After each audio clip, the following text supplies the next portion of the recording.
नमस्कार दोस्तों, Bharat defence news में आपका स्वागत। तो दोस्तों, बहुत ही बड़ी खबर सामने निकल के आई है।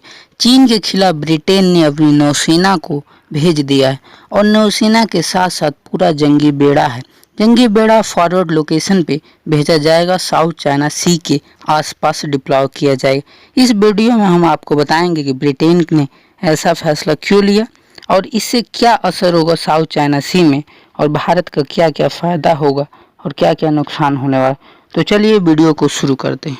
तो दोस्तों, मार्च की खबर थी जब कोरोना वायरस का प्रकोप स्टार्ट हुआ था।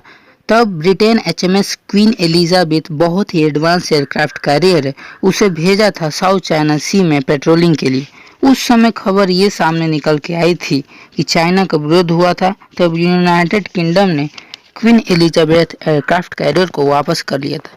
यूके को लगा रहा था कि इससे बहुत बड़ा टेंशन क्रिएट होगा और जिसके वजह से चीन हांगकांग पर कोई बड़ा फैसला ले सकता है।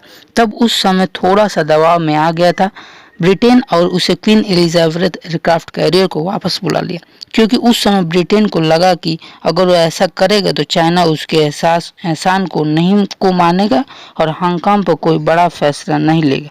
लेकिन चाइना ने इसका विपरीत कार्य किया। जब ब्रिटेन नौसेना हटी तब उसके हांगकांग का जो स्टेटस था उसे खत्म कर दिया और एक बहुत बड़ा बिल हांगकांग के विरुद्ध पास कर दिया गया। लेकिन उसके बाद कोरोना वायरस का प्रकोप ब्रिटेन में बढ़ा तो ब्रिटेन इस सब चीज़ों पर ध्यान देना बंद कर दिया।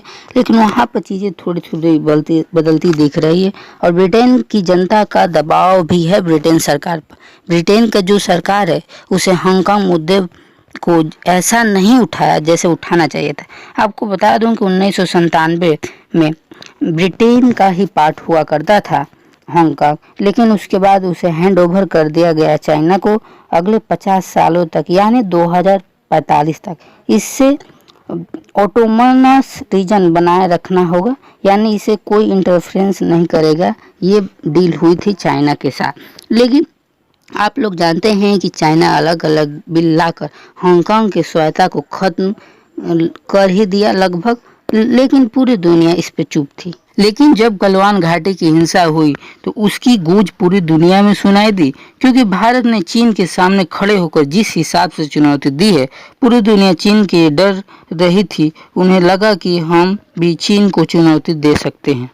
इसी को देखते हुए ब्रिटेन भी कूद चुका है दक्षिण चीन सागर में। उसे एयरक्राफ्ट कैरियर क्वीन एलिजाबेथ को भेज दिया, जिसमें F-35 जैसे फाइटर जेट प्लेन है, जिसमें अमेरिकी द्वारा निर्मित F-5 जनरेशन फाइटर प्लेन है। जो एयरक्राफ्ट कैरियर है उसके साथ साथ एक पूरी बैटल ग्रुप भी है जो दक्षिण चीन सागर में भेजा जा सकता है।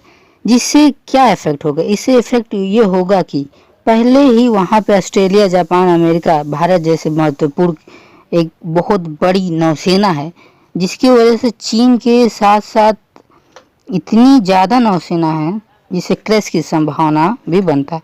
अगर छोटा मोटा क्रैश अगर होता है तो चीन की नौसेना के साथ साथ युद्ध की संभावना भी बन सकती है।